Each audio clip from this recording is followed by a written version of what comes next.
What if Harry woke up and all those years were just a dream? Part 1. A sharp gasp tore through Harry's lungs as he shot upright, his chest heaving. His forehead burned, but when he reached up, the lightning-shaped scar wasn't there. His fingers trembled as they ran over smooth, unmarked skin. The weight of years of battles, friendships, and loss pressed on him, yet everything around him felt wrong. He was not in his cramped cupboard under the stairs, nor was he in his Gryffindor dormitory. The walls were plain white, the scent of antiseptic lingering in the air. A beeping sound echoed steadily from his left. Turning his head, he found himself in a hospital room. Machines surrounded him, one connected to his arm through a thin tube. His heart pounded.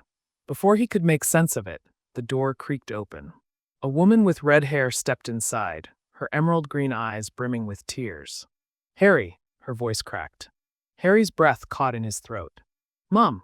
Lily Potter rushed forward, pressing her hands to his face as though making sure he was real. "Oh, sweetheart. You're awake."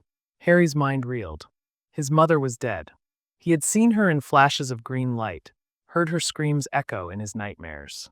But now she was here, warm and alive, her scent so familiar it made his chest ache. His confusion only deepened when James Potter entered, his messy black hair and glasses identical to Harry's. He placed a firm hand on Lily's shoulder and smiled shakily. "You scared us, kiddo." Harry stared at them, words failing him.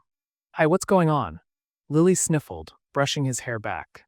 "You've been in a coma for years, Harry. Ever since the accident when you were 5. "Accident?" His voice came out hoarse. James sighed. "You fell down the stairs at our house, hit your head. The doctors said, they said it was unlikely you'd wake up. But here you are." Harry shook his head, his thoughts colliding violently. No, that wasn't right. He had grown up in a cupboard under the stairs, raised by the Dursleys, mistreated and unwanted. He had gone to Hogwarts, fought Voldemort, lost Sirius, lost Dumbledore.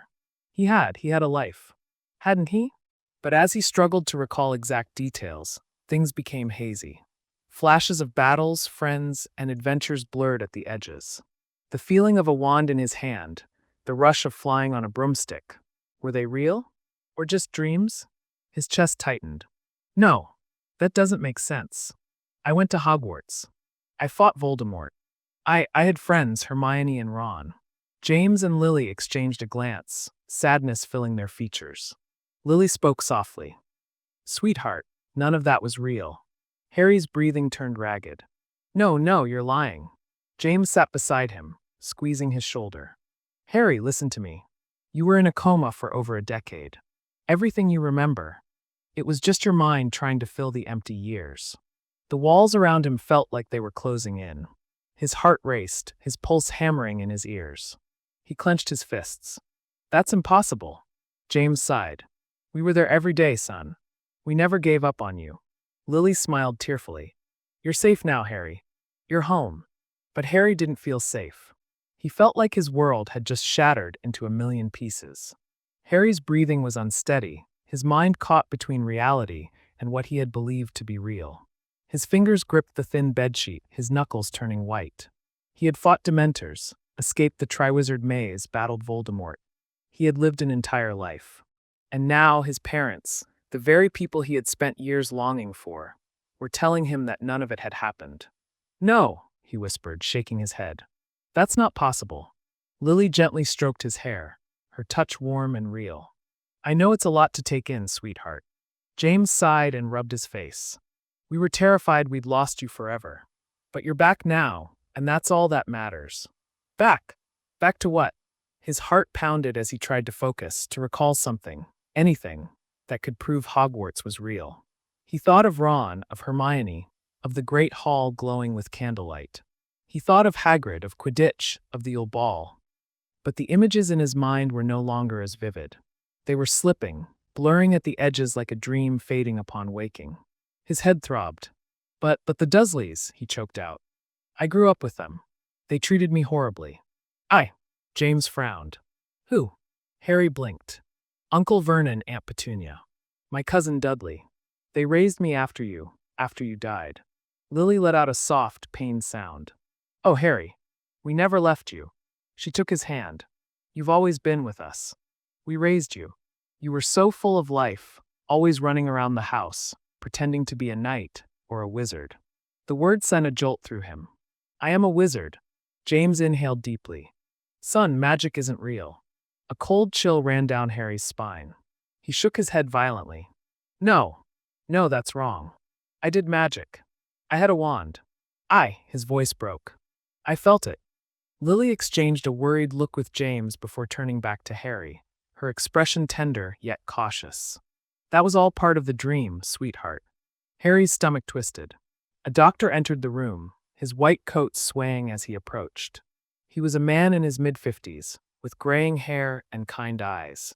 A name tag on his coat read Dr. Matthews. Welcome back, Harry, he said with a reassuring smile. You've been through quite the ordeal. Harry felt like screaming. Nothing made sense. His parents were alive. Hogwarts had never existed. Magic wasn't real. Dr. Matthews sat on the edge of the bed and adjusted a clipboard in his hands. Your mind was in a prolonged dream state, a phenomenon we sometimes see in long-term coma patients. The brain tries to compensate for the lost years by creating an intricate, alternate life. Harry clenched his jaw. No, you don't understand. I lived that life. Dr. Matthews nodded, as if expecting this reaction. It feels that way, doesn't it? The mind is powerful.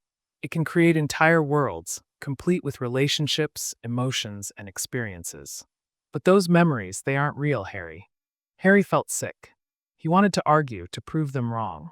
He reached for his magic instinctively, trying to summon even the smallest flicker of power, but nothing happened. No tingling sensation, no warmth in his fingertips. Nothing. His stomach dropped. The doctor continued. It will take time, but with therapy and support, you'll be able to separate what your mind created from reality. Harry barely heard him. His eyes darted to the window. The outside world looked normal. A clear blue sky, cars passing by on the streets, nothing enchanted, nothing magical. His heart hammered. What if they were right? What if Hogwarts, Dumbledore, Ron, and Hermione? What if everything had just been an illusion? A cold emptiness settled in his chest. If that were true, then everything he had ever fought for was nothing more than a dream. Harry stared at the ceiling, his mind spiraling into chaos. The room around him, the clean hospital walls, the quiet hum of medical machines, the gentle whispers of his parents, felt more real by the second. And yet, he couldn't shake the feeling that something was terribly wrong.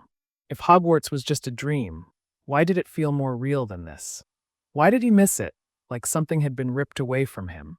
His fingers twitched as he tried again, just one last time, to summon magic. He concentrated, envisioning his wand, the way power surged through him when he cast a spell. But nothing happened. No warmth, no energy, no flicker of light. The loss hit him like a punch to the gut. Lily squeezed his hand. Harry, love, I know this is overwhelming. But you're safe. We're here. Safe. How could he be safe when his entire reality had just collapsed? He looked at James, whose tired but hopeful expression mirrored Lily's. They had spent years waiting for him to wake up. To them, this was a miracle. To him, it was a nightmare. The door creaked open, and a boy stepped inside. He looked around Harry's age, with messy brown hair and warm hazel eyes. He hesitated before smiling. Hey, mate. Harry blinked. The boy felt familiar, but not in the way Ron or Neville or even Malfoy did. The recognition was different, blurred, like trying to recall a dream within a dream. Lily turned to Harry, beaming. Harry, this is James Jr. James Jr.? James ruffled the boy's hair playfully. Your little brother. Harry felt like the ground had disappeared beneath him. His brother? He couldn't breathe. No, I don't have a brother. James Jr. laughed lightly. Yeah, you do. I mean, it's been a while, but I'm real, I promise. Harry's chest tightened. This was impossible. He had spent his whole life as an only child. He had never had a sibling, never had anyone to call family except the Weasleys. And yet, here was this boy, looking at him with a mixture of joy and nervousness, as if he had been waiting for this moment for years. Harry's mind reeled. If this was real, then everything he remembered was false. But if Hogwarts was real, then...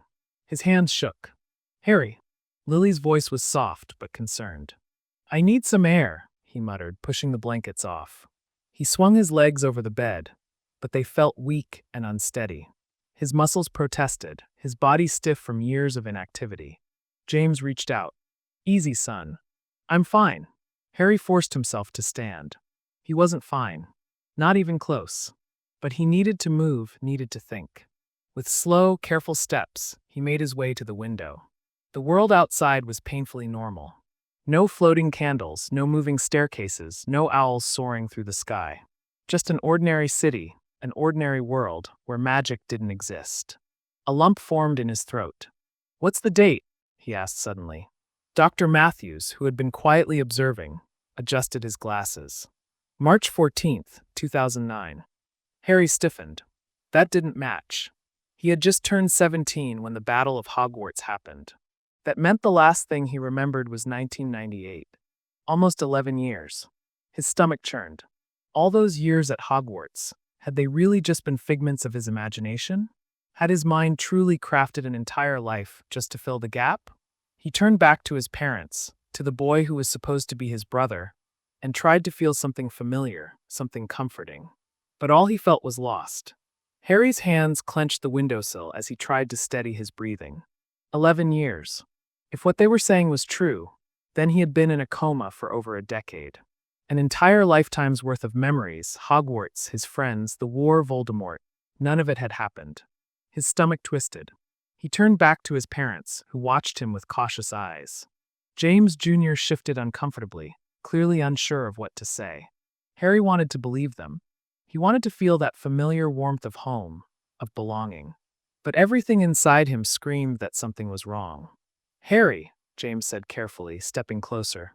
"I know this must be overwhelming, but you're home now. We'll help you adjust." Adjust? How was he supposed to adjust to the idea that his entire life was a fabrication? His gaze snapped to Lily. "I need to know the truth." Lily's face softened. "You do know the truth, love.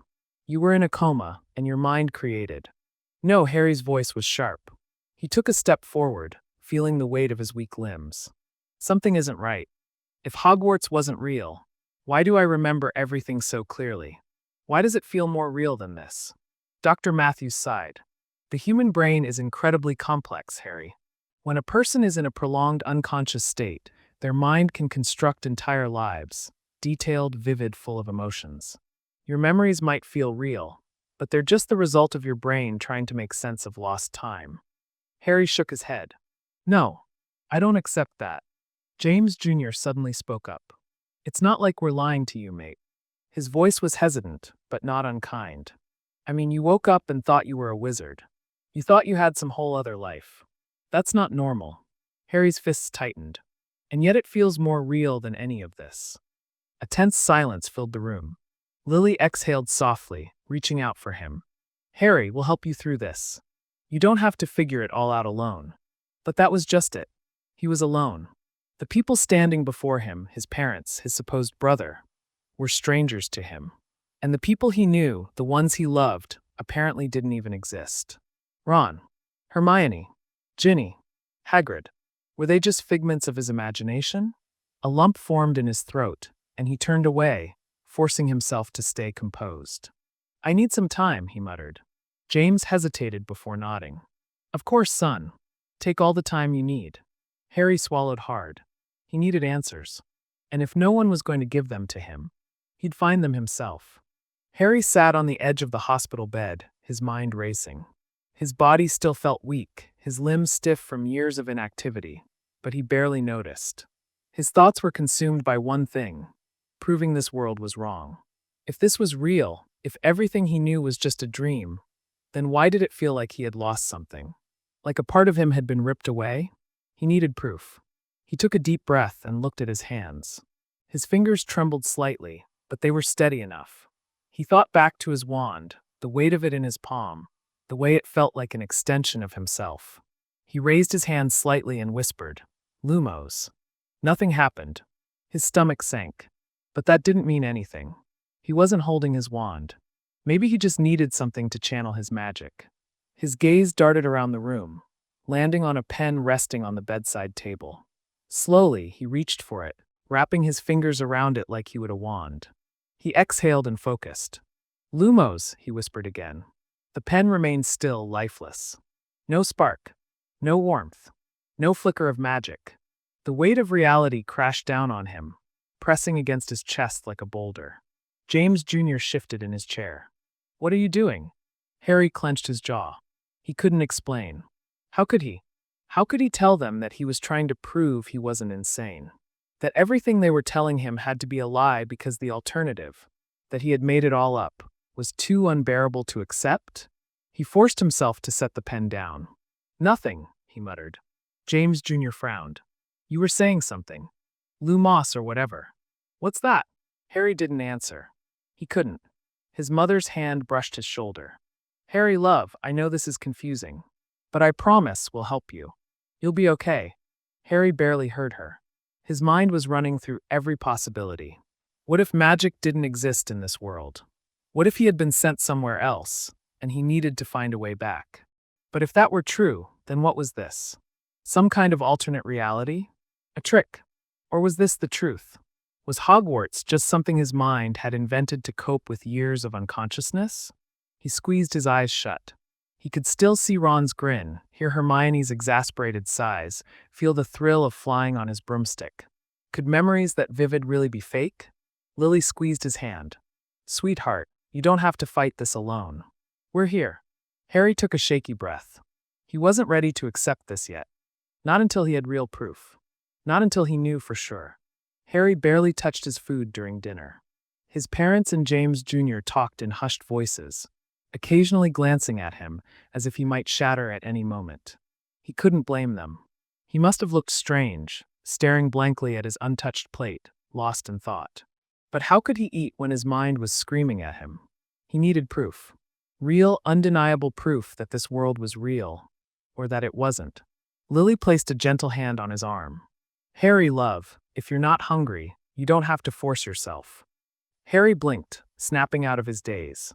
"I'm fine," he muttered, though his voice didn't sound convincing even to himself. James Jr. hesitated before speaking. "Listen, mate, I know this is a lot to take in, but maybe you should stop fighting it. You're awake. That's a good thing." Harry forced a tight-lipped smile. "Yeah, good." His mind was already elsewhere. When dinner was over, he excused himself, saying he was tired. His mother insisted on walking him to his room, fussing over him, making sure he was comfortable. But as soon as she left and closed the door, Harry sat up in bed, his heart pounding. He had to test something. Moving quietly, he crossed the room and stood in front of the mirror. He examined his reflection, searching for anything that might prove his life at Hogwarts had been real. A scar. His scar. If Voldemort had never existed, then the scar shouldn't be there. With trembling hands, he reached up and brushed his fringe aside. His breath caught in his throat. Smooth. His forehead was completely smooth. No lightning-shaped scar. No evidence that the Dark Lord had ever touched him. Harry stumbled back, his chest tightening. If there was no scar, then maybe it really had all been a dream. "No," he whispered, gripping the edge of the dresser. "No, this doesn't make sense. Maybe someone had removed it while he was in the coma. Maybe this world had altered something. Maybe he was still dreaming." But deep down, an unsettling thought crept in, one he didn't want to acknowledge. What if they were right? What if he had never been a wizard? His legs felt weak, and he sank onto the bed. His mind raced through memories, fighting the basilisk, winning the Triwizard Tournament, facing Voldemort in the Forbidden Forest. It had felt so real. But if his scar was gone, if magic didn't exist here, then how could he prove it had ever been real? His hands clenched into fists. He wasn't giving up. Not yet. If there was even the slightest chance that Hogwarts had been real, he had to find it. Harry barely slept that night. Every time he closed his eyes, memories flooded his mind. Hogwarts, Quidditch, the Great Hall, the warmth of his friends' laughter. But each time he opened them, he was met with the harsh, silent reality of his dimly lit bedroom. No magic. No wand. No scar. But he wasn't giving up. If magic didn't exist in this world, then maybe someone else remembered. Maybe someone else had seen things, experienced something strange. If Hogwarts had been real, there had to be a sign of it somewhere. At the crack of dawn, he got out of bed. His legs were weak, but he forced himself to stand, gripping the edge of the dresser to steady himself. His body was still adjusting after years of lying motionless, but he had no time to waste. He needed answers. Harry slowly made his way down the stairs, careful not to wake his parents. The house was eerily quiet, as if it belonged to strangers. Everything felt too pristine, too new. James Jr. was asleep on the couch, one arm hanging off the side, snoring softly. Harry ignored him. He reached the front door and carefully turned the knob. To his relief, it wasn't locked. Slipping outside, he took a deep breath of the crisp morning air. The street was empty, the sky just beginning to lighten. He had no idea where to go. But then a thought struck him. If Hogwarts had been real, if the wizarding world had truly existed, then the first place he should check was the leaky cauldron. If it was real, it had to be there. With a surge of determination, he started walking. The journey was slow. His body protested with every step, but he forced himself forward. He needed to find something, anything, that would prove his memories weren't just the result of a coma-induced dream. By the time he reached the familiar street, the city was beginning to stir. Cars rumbled by, and people hurried past him, completely unaware of the battle raging inside his mind. He stopped in front of where the leaky cauldron should have been. His heart pounded, but there was nothing there. Just an ordinary brick building. No sign, no hidden entrance. Just a dull, unremarkable shopfront. Harry swallowed hard, his stomach twisting. "No," he whispered. "This wasn't right. It had to be here." He stepped closer, pressing his hand against the bricks. He waited for the shift, for the entrance to reveal itself. Nothing happened. His fingers trembled as he reached into his pocket, searching for something. His wand, his galleons, anything. But all he found was the rough fabric of his trousers. No magic. No secret world. Just reality. Harry stumbled back, his breath uneven. Was this really happening? Was it truly all just a dream? Harry stood frozen, staring at the empty brick wall where the leaky cauldron was supposed to be. His chest tightened, his breath coming in uneven gasps. This was wrong. It had to be here. He reached out again, pressing his palm firmly against the rough bricks. In his mind, he could still see it, the dark, narrow pub filled with witches and wizards, the warm flicker of candlelight inside. He had been here before. Hadn't he? He pressed harder, as if sheer force of will could summon it into existence. But nothing changed. People passed him on the street, throwing him curious glances, but no one stopped. No one seemed to think there was anything unusual about a boy standing there, desperate and lost. The reality of it crashed down on him like a wave, nearly knocking the breath from his lungs. It really was gone. His legs wobbled beneath him, and he backed away, shaking his head. He couldn't accept this. He refused to accept it. If the leaky cauldron wasn't here, then maybe he was just looking in the wrong place. Maybe. A firm hand suddenly gripped his shoulder.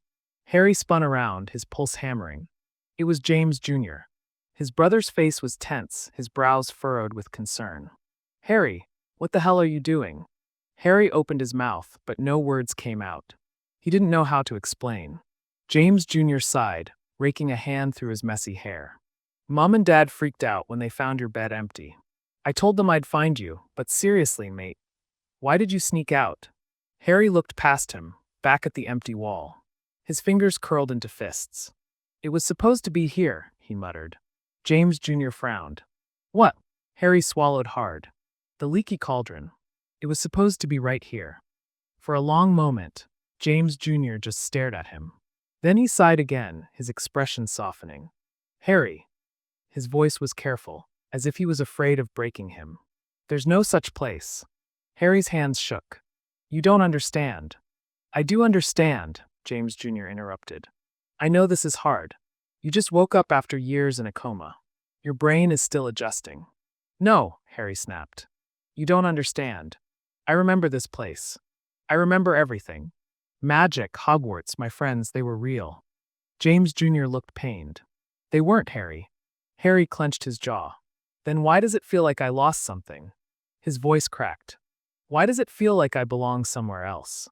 James Jr. exhaled, placing a steady hand on Harry's shoulder. "Because it was your reality for a long time.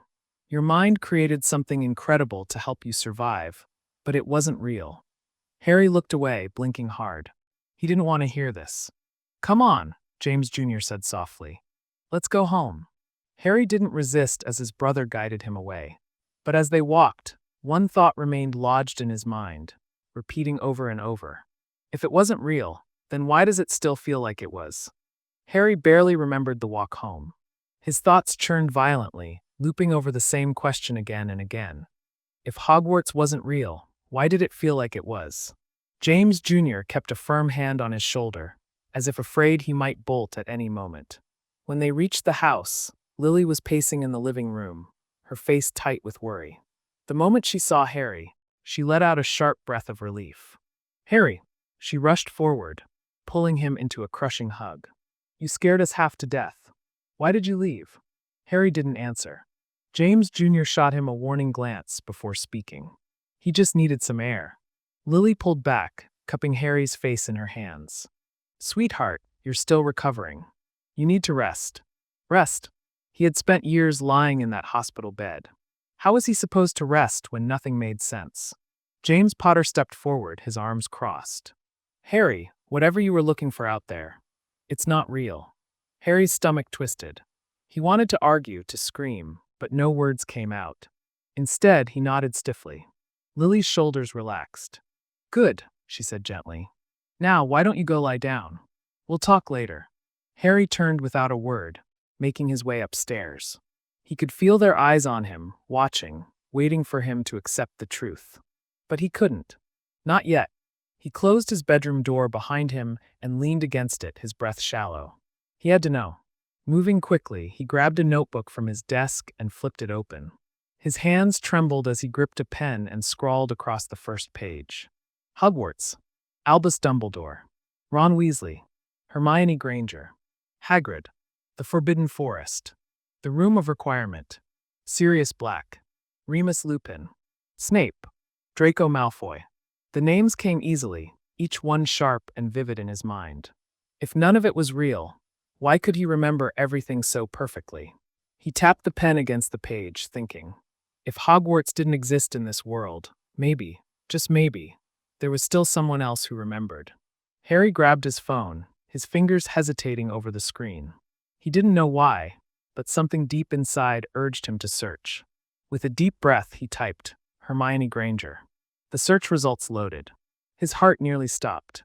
There was a real person named Hermione Granger.